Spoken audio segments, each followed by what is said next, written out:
Ito ang balita ngayon. Trending at pinag-uusapan ngayon sa mundo ng social media. Ang di umano'y balita. Sadyang may mga tao talagang gagawin ng lahat para lang bumango at mapaniwala ang taong bayan sa kanilang mga kasinungalingan. Sadyang kahit kailan, ang katotohanan na talaga ang siyang mismong hahatol sa inyong mga kasinungalingan. At tila mukhang isa-isa nang humahagupit ang karma para sa dating senador na si Antonio Trillanes matapos naglabas ang Quezon City Prosecutor's Office ng arrest order laban sa dating senador na si Antonio Trillanes sa kasong isinampa ni Congressman 1st District Representative Paulo Pulong Duterte at Attorney Man Scarpio matapos di umano itong magbigay ng kanyang mga mali-maling testimonya o impormasyon na nagdiriin raw sa pamilyang Duterte at akusahan sina Paulo Duterte at Attorney Man Scarpio ng di umano'y drug lord ang mga ito at hindi raw totoo na di umano'y nagtataglay ng yaman ng pamilyang Duterte na tago sa iba't ibang bangko. At matapos ang kumpirmadong balita, ang pagpaparesto sa dating senador na si Antonio Trillanes ay muling pinatunayan at binuhay ng taong bayan ang viral video noon ni Senator Erwin Tulfo na siyang gumimbal sa lahat ng mga anti-Duterte at tumapos sa lahat ng kasinungalingan ng dating senador na si Antonio Trillanes. Pero bago ang lahat, kung bago ka pa lamang sa aming channel, please huwag kalimutang mag-like, subscribe at i-click ang notification bell para mas maging updated ka pa lalo sa lahat pa ng bagong video na i-upload namin. At ito na nga mga kababayan, tila digital na talaga ang karma matapos naglabas ang Quezon City Prosecutor's Office ng arrest order para ipapaaresto ang dating senador na si Antonio Trillanes ay muling kinalkal at muling binuhay ng mga DDS supporters ang viral video at matinding pahayag noon ni Senator Erwin Tulfo na siyang magpapatunay at siyang sumampal ng buong katotohanan sa di umano'y mga kasinungalingan at mga peking ebidensya na noong 2016 at ngayon pilit binubuhay at ipinapakalat sa publiko para lang masira ang pamilyang Duterte sa mata ng taong bayan. Matapos ang naging pahayag noon ng dating Pangulong Duterte na hindi niya aatrasan at makasuhan ng kasinungalingan ang dating senador na si Antonio Trillanes matapos nitong naglabas ng mga mali-maling ebidensya sa publiko at nabunyag na mali-mali pala ang spelling ng pangalan na nakalagay sa mga bank account na ipinakita niya noong 2024 sa Quad Committee ng Kamara na siyang kinumpara mismo ng Bank of the Philippine Island o BPI noong 2016 na di umano'y puros kasinungalingan at hindi totoo ang lahat ng paratang ng dating senador na si Antonio Trillanes laban sa pamilyang Duterte. Narin viral video ng dating media anchor na ngayon senador na si Erwin Tulfo at tahasang binunyag at ipinaliwanag nito sa publiko na ang lahat ng mga kasinungalingan at di umano'y mga peking dokumento na siyang sumampal ng buong katotohanan at kahiyan sa dating senador na si Antonio Trillanes. Sabay-sabay nating panuuring muli ang full viral video. Senator Trillanes naman, Sir, alam niyo ho hindi ho lahat na nakikinig sa inyo is tanga. Hindi po lahat ng audience niyo is bobo. Ano po? Marahil meron pong ilang stupido, tanga at bobo na naniniwala pa sa inyo. Sus Mario Josep, bakit hindi mo tingnan ang sarili mo, Senator Trillanes? Sabi nga ho tingin ko ho kung ako naglalabas ng fake news, kung sa tingin ninyo, anong tawag ho sa'yo? Ang tawag, dapat ho ang tawag sa'yo, ikaw yung ama ng fake news. Ha? The father of all fake news. Bakit kanyo? Sir, rewind tayo nung halalan, alright? Sinabi mo ang Mr. Rodrigo Roa Duterte ay may bilyon-bilyong account sa BPI. Alright? Ano hong sabi ng BPI? Wala. Mismo ang BPI na nagsabi, walang bilyon na account si Rodrigo Roa Duterte. Alright, ito pa hong sabi mo, isa yan. Sabi mo, pag hindi ko napatunayan yan, mga kababayan, magre-resign ako bilang senador. Sir, bakit nariyan ka pa sa Senado? Hindi mo napatunayan? Hindi ba sabi ng BPI? Sabi ng BPI, walang bilyon na account ang Rodrigo Roa Duterte. di ba? Sabi mo magre-resign ka? O hindi mo napatunayan dahil inamin na mismo ng BPI. Bakit nariyan ka pa? Senator Antonio Trillanes? Ano hong ibig sabihin niya, sir? Nagpa-press release ka, nagpa-press con ka primero, may BPI account si Duterte na bilyones, hindi mo napatunayan dahil sabi ng BPI wala. Nagsabi ka rin sa harap ng media, magre-resign ako kapag hindi ko napatunayan na may bilyon si Duterte. Bakit nariyan ka pa? So fake din ho yun, sir. Naisahan mo kami, nalinlang mo kami. Ikatlo, sir, anong ginawa mo? Nagdala ka ng mga testigo sa Senado, si Matubato, si Las Cañas. Ito, magpapatunay itong dalawa na ito na mamamatay tao ang Pangulo ng Republika natin. Yayariin ko na siya ngayon, ididiin ko na siya, murder, etc., etc. Ano po nangyari sa testigo niyo, sir? Yung isa nagtatago na ngayon, yung isa may kaso. Alam niyo nangyari, bayan, alam niyo naman ho siguro, nanood naman kayo. Hindi naman po ibinasura. The Senate concluded na hindi mapagkatitiwala ang mga source, itong sina Matubato at Las Cañas. Yan po yung findings ng komite sa Senado. Komite ni Senator Gordon, komite ni Ping Lacson, pareho nagsabi, hindi dapat pagkatiwalaan ang Matubato at Las Cañas sa testigo. So ano na naman yan ho, sir? Pangatlo na ho yan. Peke din. Peke yung mga testigo mo, Las Cañas at Matubato, sir. Okay, pangatlo na ho yan. Pang-apat, meron pa. Hihirit ka pa ngayon, sir. Sasabihin mo ninyo, eto na, ididiin ko na itong pamilya Duterte, itong Vice Mayor Paulo Duterte at saka itong kanyang manugang o bayaw ni Paulo na si Attorney Man Scarpio ay involved dito sa shabu smuggling na 6.something billion. Sila ang nasa likod niyan. Anong nangyari, sir? Nagpa-press con ka. Ano hong sabi? Yung source mo, yung pinanggalingan ng balita mo, mismo na ang nagsabi, narinig niya lang. Sino yung source mo? Si Mark Taguba. Hindi ba sinabi ni Mark Taguba? Narinig ko hearsay po na... At saka walang sinabi ang Mark Taguba, sir, na nasa likod ng smuggling si Paulo Duterte at Man Scarpio. Ang sabi ni Mark Taguba, narinig ko na humihingi sila ng tara, binibigyan sila ng tara o nangongolekta sila ng tara. Pero hindi sinabi ng Mark Taguba, never did he say na itong si Paulo at saka itong si Mans ay nasa likod na shabu shipment. Ang sinabi niya lamang tara. Ngayon, nung kinumpronta na, napahiya ka na naman. Sinabi, hearsay po.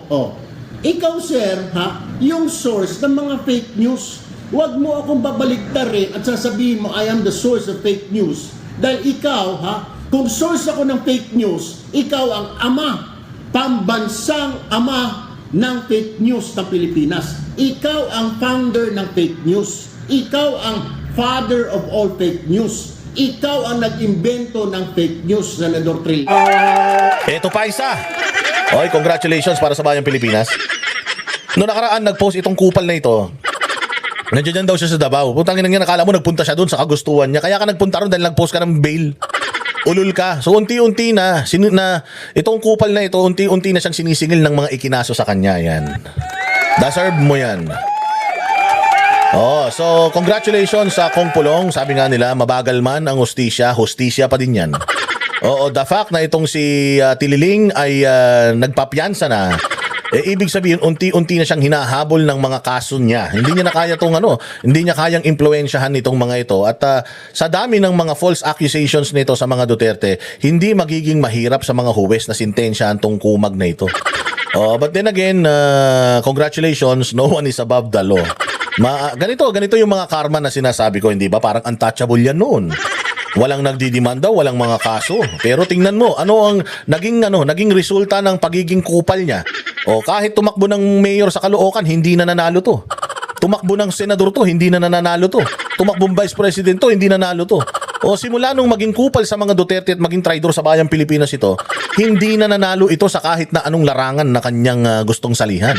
So yan yung sinasabi natin mga bossing na karma. Kaya yung karma niya ni Vice Ganda, sa ngayon, sikat pa siya. Sa ngayon, ginodiyos pa siya ng mga baklang katulad niya. Pero by the time comes na naging irrelevant yan, tingnan nyo, mababaliw yan. Mababaliw yan, Brad. Sure tayo. Oo, mauulol yung kupal na yan, mababaliw yan. At pag nabaliw yan, kita nyo, putangin na makikita nyo sa EDSA yan, nagbibilang ng ano yan, ng upos ng sigarilyo yan.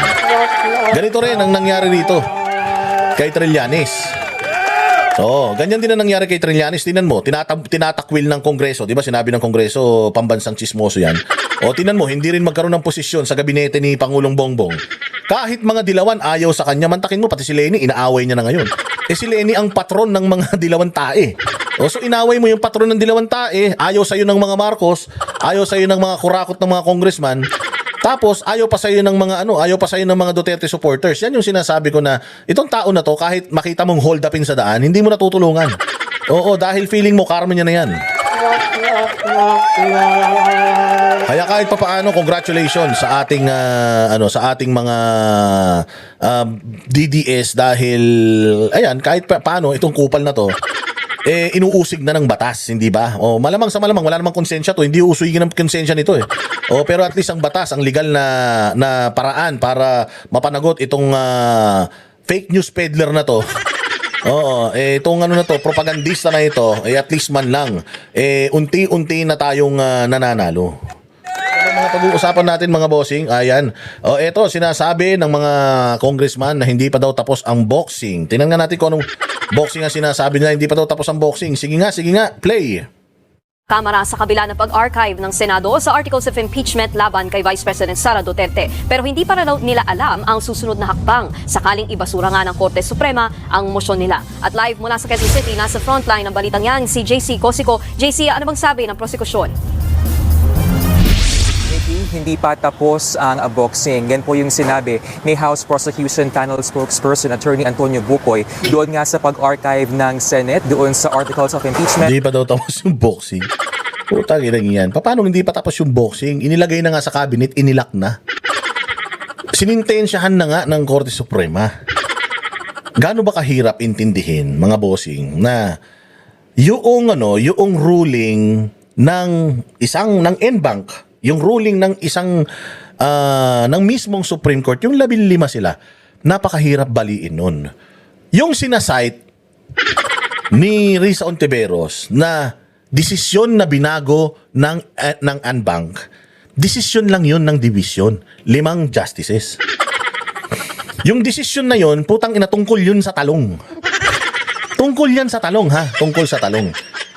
Yung awayan tungkol sa talong, hindi yan pwedeng desisyonan or hindi yan pwedeng mapunta sa NBank kagad. Doon sa buong, kumbaga merong level yan, division, tapos yung mismong NBank.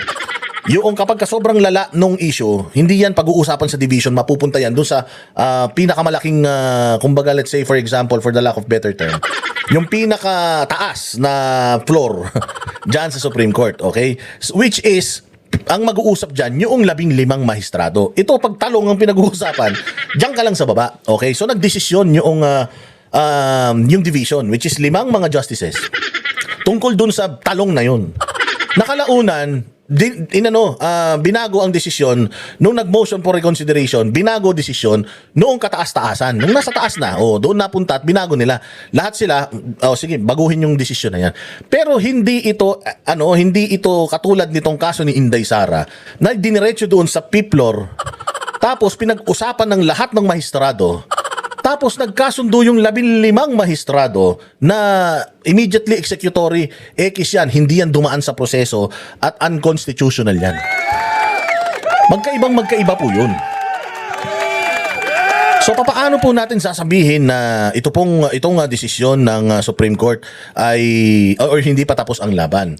Meron kasing usapan ng itinitable at saka yung ina-archive. Ano ba yung itinable? Yung gustong mangyari ni Tito Soto. Ang gustong mangyari ni Tito Soto, nakalapag lang yung impeachment sa lamesa.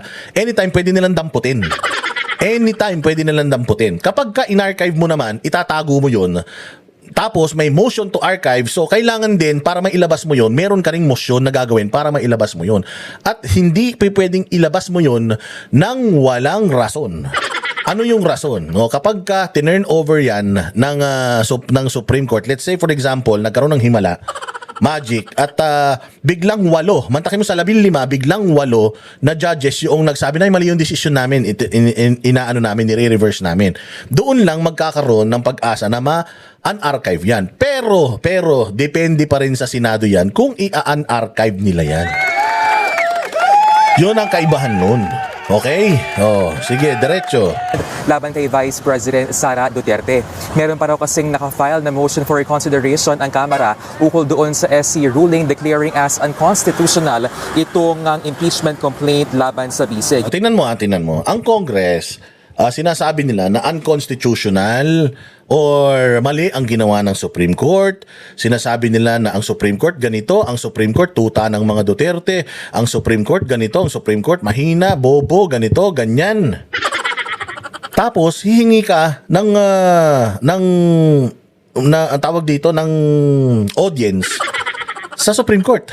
Sinisiraan mo Supreme Court, pero hihingi ka ng motion to reconsider, magmamakaawa ka sa Supreme Court. Tinatakot ng Congress ang Supreme Court na i-impeach sila or impeachable official sila, pero hihingi ka ng pabor sa Supreme Court. So ngayon, yung dating malabo pa sa ihi ng pusit na pag-asang ma-reverse ito, mas lalong malabo pa sa dinuguan. Malabo kasi pucha, inaakusahan nyo kami ng kung ano-ano tapos ina-expect ninyo kakampihan namin kayo this time.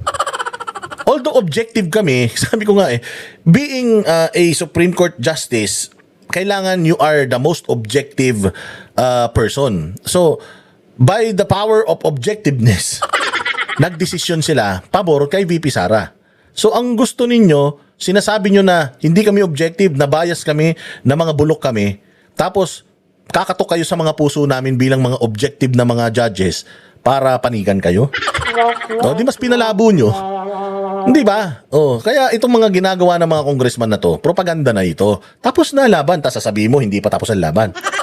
Ang yayabang nyo nun, mai-impeach, sigurado kami mai-impeach. Yung pala, puta, hindi pala kayo sumunod sa proseso. Ang yayabang nyo sa mga speeches ninyo, yung pala, wala naman pala, puro palpak naman pala yung ginawa nyo. So itong ginagawa ng Congress ngayon, nagdidilaan sila ng sugat. Oo, nag-ano sila, inaalo nila yung isa't isa, nabayaan mo na, okay lang yan. Okay lang yan, huwag ka nang umiyak. Ano tayo, babawi tayo. Hindi pa tapos ang laban. O lahat naman ng talunan ganyan Yan ang sinasabi, hindi pa tapos ang laban. Ni Bukoy, maling-mali ang desisyon na yan ng SC. Pero sakaling manindigan ng korte sa kanilang ruling ay susunod naman daw ang Kamara. Ulul, naniniwala ba kayo na kung halimbawa yung motion for reconsideration nila binasura ng Congress, ay ibinasura ng Supreme Court, susunod sila? Hindi, magsasalita pa rin yan sila. At mas magagalit sila. Kung ngayon pa lang sinasabihan na nila ng mga alagad ng demonyo ang Supreme Court, pag nagdesisyon ng Supreme Court na ibasura pati yung motion for reconsideration nila, sigurado ako na ipapako sa krus ng mga congressman na ito, lalo yung mga nasa Supreme Court. Baka nga mag-ano pa sila ng impeachment Mag-i-impeach yan ng mga justices. Basta tayo. Maghahalukat yan ng mga buhay ng mga justices hanggang sa maipakulong nila yung mga hindi maipakulong, matanggal nila yan sa posisyon. Ganyan yan. Ayaw nilang pagmulan ng isang constitutional crisis. Kung ire-reverse naman daw ng SC ang kanilang desisyon at kakatigan ang apelan ng Kamara, gate ni Attorney Bukoy, dapat sundin ito ng Senado at buhagin muli ang reklamo laban sa bise. Narito po ang kanyang pahayag. Kinakailangang may magmosyon sa mga senador to revive or to take it out of act. Yun yung sinasabi ko, na even if baliktarin ng Supreme Court yung kanilang desisyon, it's still up to the Senate kung magko-convene ba sila as an impeachment court. Kung sa tingin ng Senate is it's not gonna be helpful, it's not gonna be beneficial for our country dahil pahirap na nga tayo ng pahirap, politika pa yung ginagawa ninyo, matatali kami sa impeachment na yan. Samantalang ang daming problema ng taong bayan na dapat nating pagtuunan, it's still up to them kung i-revive nila or hindi. Di ba? Kasi it's not automatic. Kasi if it's automatic, dapat hindi nagsasalita si Bukol. Hindi siya nagsasalita dapat ngayon. Dapat hindi niya sinasabi na kapag ni-reverse, dapat magmosyon ang Senado. So ibig sabihin, nakadepende pa rin sila sa Senado. Ang Senate po at ang impeachment political. At alam natin na if this will resume, it will be the end of the senator's career politically. But if you're gonna look at it, let's say for example, nag-push through itong impeachment. And ang boto ng mga judges, katulad nitong boto, obvious naman na ang magiging boto ng mga judges diyan sa impeachment ni VP Sara is 19-4 or 5. 19-5 ang magiging boto. 19 pabor, ma-acquit si Inday, 5 yung ayaw, yung mga minority kupal. Sila yung may so mananalo at mananalo pa rin si Inday Sara. Ngayon, pag nanalo si Inday Sara, ano sasabihin ng Kongreso? Sabihin na naman ng Kongreso, wala, mga Duterte senators siyang mga yan. Wala kang tamang gagawin sa mga hayop na ito. Lahat ng gawin mo sa mga dilawang tae, lalo na sa mga kawatan, mali. Basta Duterte, mali. Hindi katigan ng Supreme Court yan, mali ang Supreme Court. Katigan ng Supreme Court yan, sigurado ako mali pa rin ang Supreme Court. Itong impeachment na ito, mag-proceed yan o hindi, sigurado tayo mananalo si Inday Sara. At kung ang desisyon ay panalo si Inday Sara, magwawala mga to. Pero kung ang desisyon, talo si Inday Sara, ang credit nasa kanila. Hindi magbibigay ng credit yan sa Senado, ang credit na kay Speaker. Ay, the motion is not enough. Kinakailangan pagbotohan. Kung bumoto sila na hindi, to reject, saan na tayo pupulutin? Kangkungan? Sa kangkungan na kayo pupulutin talaga. Di ba? So, ibig sabihin, the power is with the Senate. At co-equal niya yan. So, kung yun ang desisyon nila, wala kayong magagawa. Kasi yung desisyon nyo na i-impeach si VP Sara, di naman nila pinakialaman. Kaya dapat wala din kayong pakialam kung anong magiging desisyon nila dyan sa impeachment ni VP Sara na alam naman natin na patay na. Rest in peace na yan. Then that will now bring us to a constitutional crisis. Sasabihin ng Supreme Court, hindi, tama kami. Hindi ko namin susuwayin yan. Ulul, ngayon pa nga lang sinusuwayin nyo na Ngayon pa lang sinusuwayin nyo na, tapos sasabihin nyo, hindi nyo susuwayin yan. Walang hiyan, nek nyo. Tanga na lang ang maniniwala na hindi nyo susuwayin. Yang desisyon ng Korte Suprema. If Korte Suprema will decide na firm sila sa una nilang desisyon at ibasura nila yung motion nyo, sigurado ako, lahat kayo, maglalabas kayo ng mga sama ng loob sa Supreme Court. Pag mumumurahin nyo yan, malamang. Kaya nek nyo, style nyo bulok. Hindi kami naniniwala sa inyo. At yun na nga mga kababayan, ano na ang masasabi mo? Kung mayroon kayong hinaing at komento patungkol sa balitang ito, please comment down below. Pag-uusapan natin yan sa comment section. At kung nagustuhan nyo ang video, ay huwag kalimutang mag-like at i-share na din para mas marami pang makaalam at umabot ito sa marami sa ating mga kababayan. Maraming salamat po!